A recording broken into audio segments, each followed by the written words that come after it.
자, 이제야 참 조선인이 되었다. 마지막 문단입니다. 제목이 두려움 없는 삶, 각오하게 되었다. 자, 1930년 11월 오사카는 불경기 때문에 취직난이 심했다.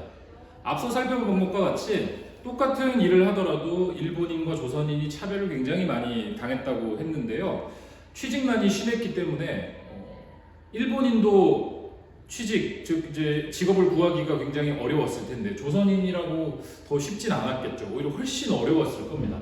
그때 친구인 박군한테서 상하이의 중국이죠, 중국. 영국 전차 회사가 조선 사람을 매우 우대해서 채용한다는 말을 들었다. 귀가 좀 얇은 편인 것 같아요. 2년간 일본인으로 속이고 살아보았지만 그것은 역시 고통이었다. 자, 요거 좀 주목해서 봐야 될 것 같습니다. 앞에 자기의 삶을 한 문장으로 요약할 수 있는 그런 내용이겠네요.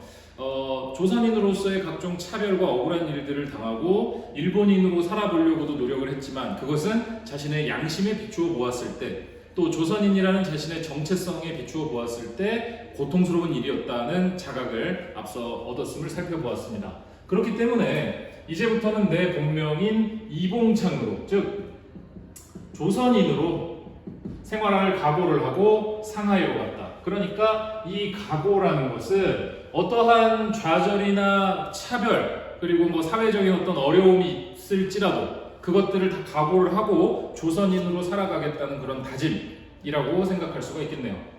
상하이에서는 임시정부를 찾아가 나의 사정을 설명하고, 상하이는 중국 땅이니까 거기 찾아가면 어쨌든 간에 우리나라 사람들로 구성된 정부를 찾아가야 도움을 받을 거 아니겠어요? 그래서 임시정부를 찾아가 나의 사정을 설명하고 취직도 부탁했다. 그러다가 단장인 백정선, 누구냐? 김구 선생님의 가명입니다.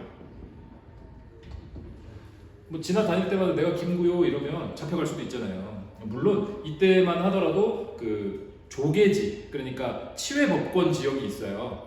그러니까 중국 안에서 다른 이제 해외 열강들이 요 정도는 우리 땅과 같은 지위와 어떤 법적인 조치를 받을 수 있어라고 주장하는 조계지가 있는데, 그 조계지, 예를 들면 프랑스 조계지다 이러면 일본 사람들이 함부로 들어와서 자기 경찰의 업무를 할 수가 없어요. 왜냐하면 프랑스가 쉽게 말하면 다스리는 지역이니까. 그래서 임시정부도 프랑스 조계지 안에 있었거든요. 어쨌든 간에 그 안에서도 밀정이나 비밀 경찰들이 활동하고 있었기 때문에 김구 선생님이 본명을 쓰지 않고 여러 가지 가명을 사용했다고 하는데, 백정선 역시 그 가명 중에 하나입니다.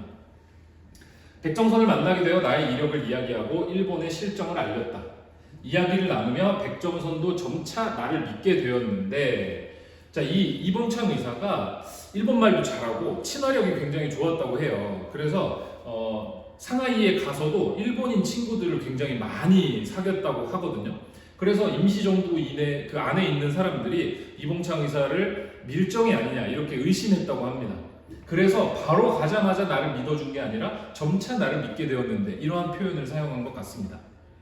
나는 교토검속, 앞서서 살펴봤죠? 예비검속, 그러니까 일왕을 보기 위해서 갔다가 주머니에 있던 그 편지 때문에 잡혀갔던 일, 그때 원한을 잊지 못하고 점차 독립정신에 빠져들었다. 그래서 백정선이 준비해준 수류탄 2개를 가지고 도쿄에 와서 이번 거사, 큰 일이라는 뜻인데 일본 천황을 암살하기로 한 일을 뜻합니다. 그것을 하게 된 것이다. 1932년 2월 13일 도요다마 형무소 내 피고인 이봉창. 자, 이게 1932년 1월 8일에 이봉창 의사가 도쿄에서 일본 천황이 관병식이란 걸 했어요. 그러니까 새해를 맞아서 도쿄를 지키고 있는 군인들을 일본 천황이 막 손 흔들어 주면서 한번 쭉 격려해 주는 행사였는데, 거기에 이봉창 의사가 가서 수류탄을 던진 거예요. 그런데 안타깝다 이런 말은 좀 그렇네요. 하여튼 목적으로 했던 일본 천황은 무사했고요. 옆에 있던 국내 대신, 그리고 옆에 있던 말, 그런 것들이 조금 다치고 일왕은 무사했습니다. 그런데 현장에서 바로 체포가 됐거든요. 재판을 받고 9월 30일 날 사형 선고를 받았고요. 같은 해 10월 10일 날 교수형을 당하시게 됩니다. 판결이 이때 났는데 열흘 만에 집행을 해버린 거예요. 그러니까 그 일본 안에서도 어마어마한 사건이었던 거죠. 자, 여기에 이봉창 의사가 김구 선생님, 백정선 씨를 만나서 했던 말이 아주 유명한 이런 말이 있습니다. 인생의 목적이 쾌락이라면 지난 31년 동안 육신의 쾌락은 대강 맛보았습니다. 이제는 영원한 쾌락을 꿈꾸며 우리 독립에 헌신할 목적으로 상하이에 왔습니다. 라는 말을 남겼다고 합니다. 영원한 쾌락, 먹고 마시고 즐기고 뭐 이런 게 아니겠죠. 이봉창 의사가 말하는 영원한 쾌락이라 조국의 독립, 그리고 그 독립된 조국을 보는 일, 그리고 그것에 헌신하는 일, 이런 것이 역사에 영원히 아름다운 이름을 남길 영원한 쾌락이라고 얘기를 한 것입니다. 자, 본문은 다 살펴봤습니다. 이제 다음 페이지, 그러니까 교과서 57페이지에 있는 학습 활동을 통해서 내용을 다시 한번 정리해 보도록 하겠습니다.